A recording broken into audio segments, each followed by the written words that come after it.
What if I told you that studying for 12 hours a day can actually be enjoyable and be achieved without requiring any discipline? You wouldn't believe me, right? I wouldn't believe it either before I discovered this system that allows me to do it.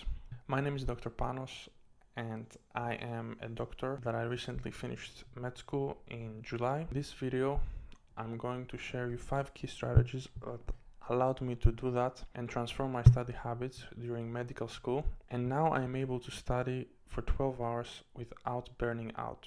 We all know the story, right? You are trying to study, but you always find an excuse to do something else. You suddenly decide that you want to do the laundry, or you decide that now it's the best time for me to water my plants. And these are various ways that we are procrastinating from doing actually the thing that we have to do, which is to study. I can relate to this because I was a chronic procrastinator, especially during the first years of medical school, and I would always leave studying the last minute before an exam. So we know that the most important thing about studying is to actually get into the work itself. The first point is very simple, and it has to do with developing for yourself a deep work habit. And personally, what I did in med school is I would have a 2-hour block that I would say I would study in these 2 hours, and then after I would allow myself to have a strategic break after the 2-hour period, and this would not only rejuvenate me but would also keep me motivated to continue studying during the day. Now, having strategic breaks is very important because it allows you to not only feel refreshed after you had the deep work block that you set yourself, but it also refreshes your brain and it is ready to go again, to actually study again and retain more information. When it comes to actually going into the deep work, we need to understand that in order to get into deep work, you need to have at least 20 minutes of undistracted time. For the actual breaks, we want to have breaks that actually refreshes our mind and prepares it to study again. So for this reason, the best breaks are stretching, walking around, and actually doing nothing. Doing absolutely nothing is the best thing because then your mind will be bored, and it actually relates to point number 2, which is getting into a flow state.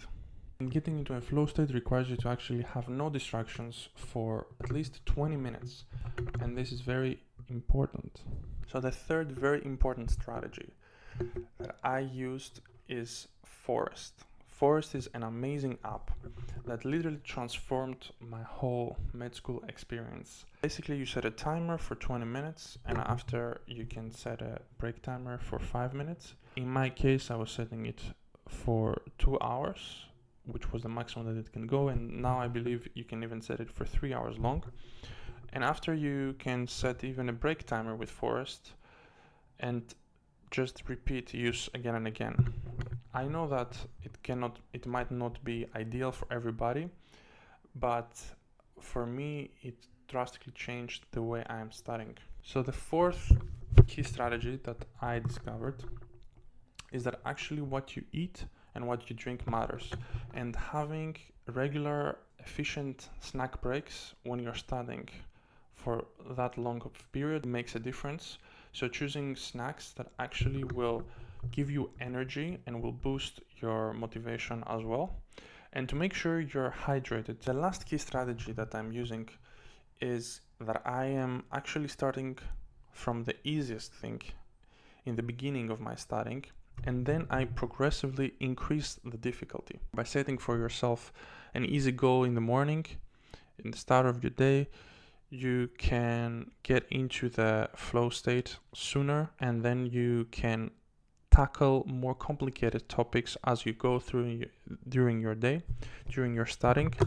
For me personally, after 2-3 hours, I would be more motivated and I would feel good with myself because I've studied already 2-3 hours. Then I am attacking harder topics. And of course, don't forget to active recall during the day and do spaced repetitions as well, so you repeat the topics in the evening that you learned in the morning. Some common mistakes to avoid is to drink too much caffeine during the day, which is actually counterproductive for you. Another important thing is to keep changing your posture during the day, because this will prevent you from having any stiffness. Another important mistake that many students do is that they are skipping breaks. Of course, you know that you are productive and you want to continue studying and you don't want to take a break, but actually it's counterproductive for the long term. If you found this video helpful, make sure to like it and subscribe. I'll see you in the next one.